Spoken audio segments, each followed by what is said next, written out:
Bonjour et bienvenue pour ce nouveau JT de l'emploi avec les infos qu'il ne fallait pas manquer cette semaine.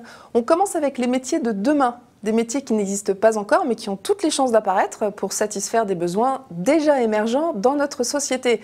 Alors par exemple, nous aurons sûrement besoin de numéropathes pour soigner nos abus des technos numériques, ou de toitaginiers pour jardiner sur nos toits, ou bien encore de cut-closer qui désigne un spécialiste des achats d'occasion.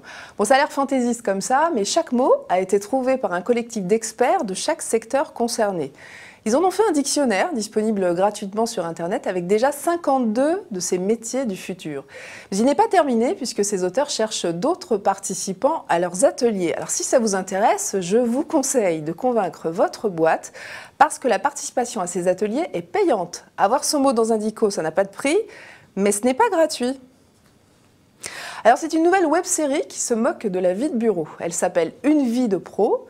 Son réalisateur met en scène Jean Tus, 30 ans, qui vient tout juste d'être promu cadre dans une entreprise de transport à Strasbourg. Alors Jean a décidé de faire des chroniques vidéo de sa vie professionnelle. Il se filme au boulot, en réunion avec son patron, avec ses collègues. Il partage ses interrogations sur sa nouvelle vie de cadre. Vous allez voir, c'est très réaliste, on dirait du documentaire, mais ne vous y trompez pas.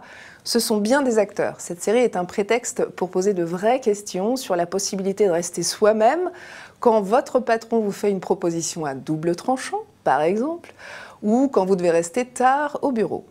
Aujourd'hui, il en est à sa 5e chronique et il y en aura 16 en tout. Elles durent 1 à 2 minutes et seront diffusées tous les jours, sauf le week-end jusqu'au 28 mai sur Facebook, YouTube et France Culture.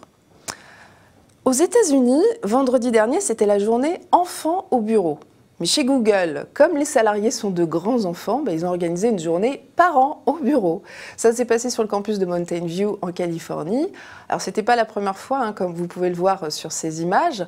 Google avait déjà convié les moms et les daddies dans ses bureaux de New York en février dernier. Alors selon Google, inviter ses parents au bureau, ça renforce le sentiment d'appartenance à l'entreprise. Pour le moment, cette idée n'a pas traversé l'Atlantique. Et pour finir, la rédaction vous offre 30 secondes de pause. Pause en images, regardez plutôt. Ils sont cadres, ils sont golfeurs. Et l'un d'entre eux a eu l'idée de poster cette vidéo sur YouTube.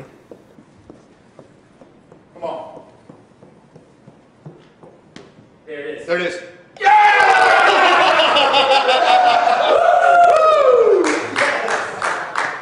Voilà, ça se passe de commentaires. Bonne semaine à tous!